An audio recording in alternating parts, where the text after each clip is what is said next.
وهو فعل خلقه ربي جل وعلا في، فلا يقال الله آكل.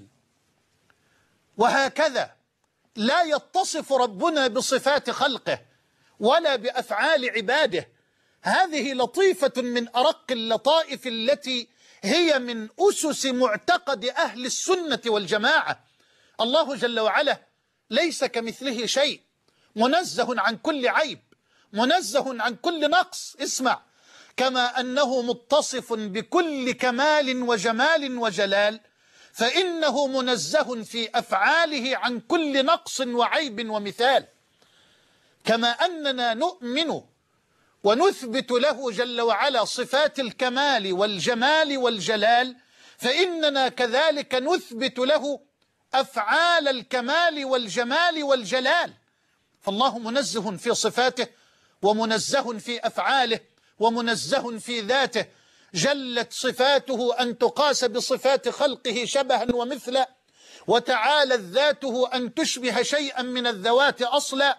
موصوف بكل كمال وجمال وجلال، منزه عن العيوب والنقائص والمثال، ليس كمثله شيء ولا تضرب له الأمثال. قال جل جلاله: ولا يحيطون به علما. وقال جل جلاله: فلا تضربوا لله الأمثال. وقال جل جلاله: ليس كمثله شيء وهو السميع البصير سبحانه وتعالى.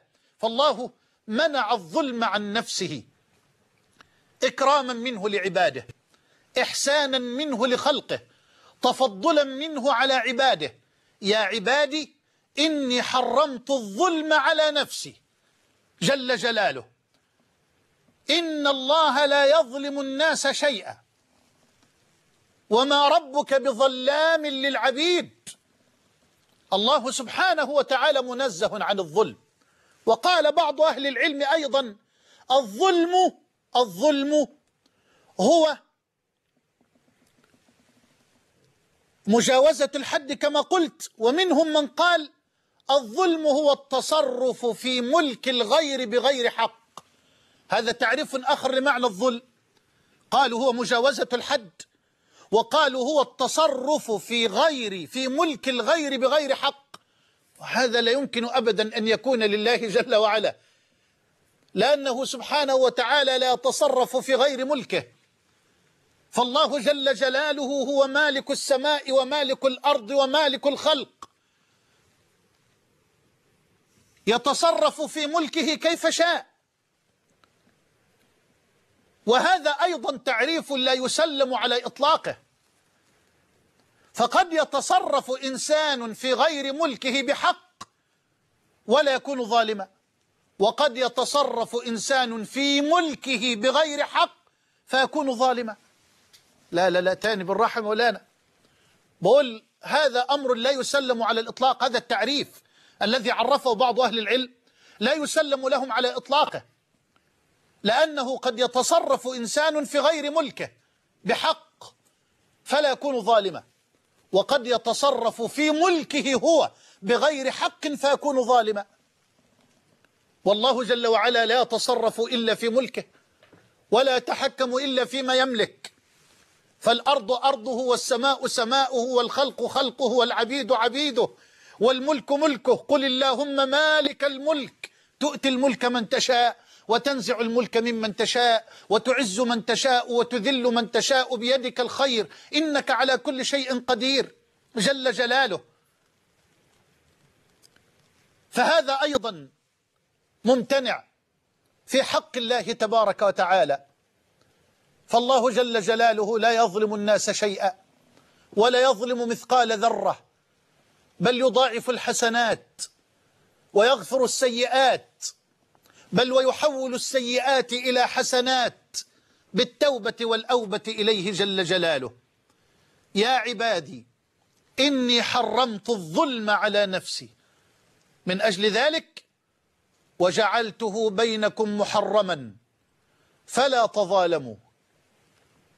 فلا تظالموا. الله يأمر العباد ألا يتظالموا، ألا يظلم بعضهم بعضا، ألا يظلم بعضهم بعضا. فالظلم ظلمات يوم القيامة، كما قال الصادق الذي لا ينطق عن الهوى في الصحيحين من حديث ابن عمر رضي الله عنهما قال: إن الظلم ظلمات يوم القيامة لا تظلمن. أخي الحبيب، يا من من الله عليك بالمنصب، ويا من مكنك الله بالجاه، ويا من مكنك الله بالحكم أو بالكرسي أو بالسلطان، والله الذي لا إله غيره أخاطبك مخاطبة الأخ المشفق المحب لأخيه.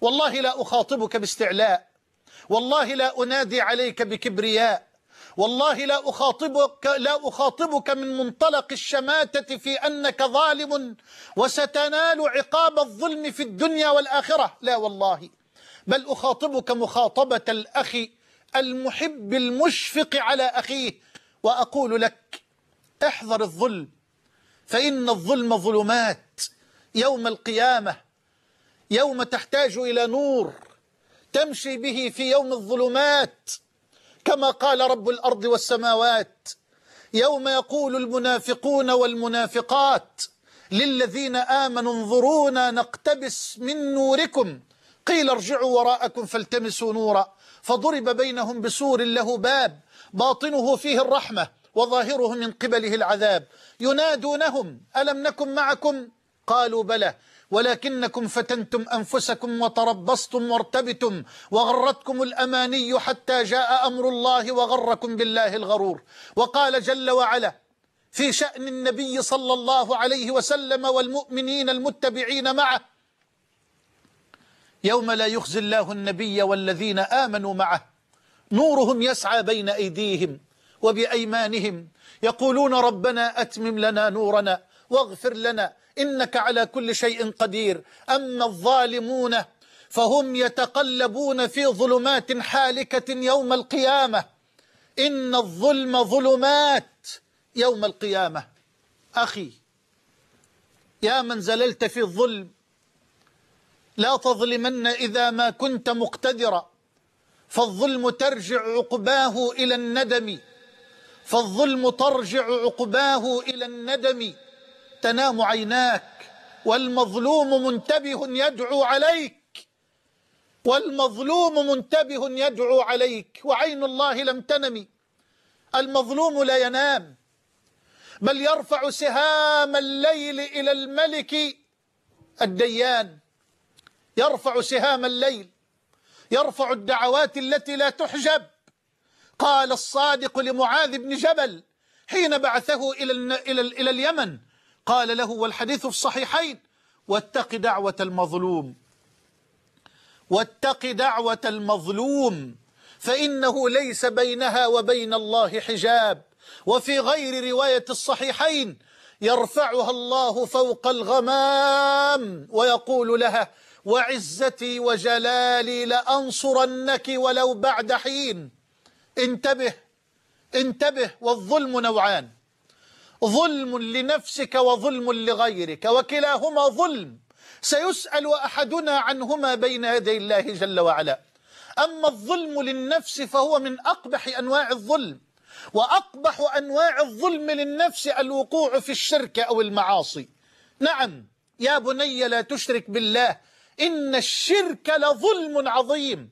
وفي الصحيحين من حديث ابن مسعود رضي الله عنه لما نزل قول الله تعالى: الذين آمنوا ولم يلبسوا إيمانهم بظلم أولئك لهم الأمن وهم مهتدون، شق ذلك على أصحاب النبي صلى الله عليه وسلم وذهبوا إليه وقالوا: يا رسول الله أينا لا يظلم نفسه؟ فقال: إنه ليس الأمر الذي تعنون، ليس الأمر الذي تعنون. ألم تسمعوا قول العبد الصالح: يا بني لا تشرك بالله إن الشرك لظلم عظيم؟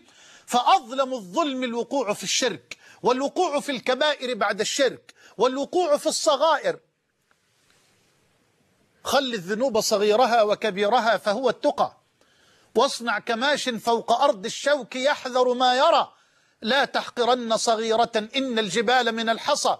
أما النوع الثاني من أنواع الظلم فهو ظلم العباد لبعضهم البعض، ظلم الغني للفقير، ظلم القوي للضعيف، ظلم الإنسان لأخيه الإنسان أيا كان هذا الإنسان.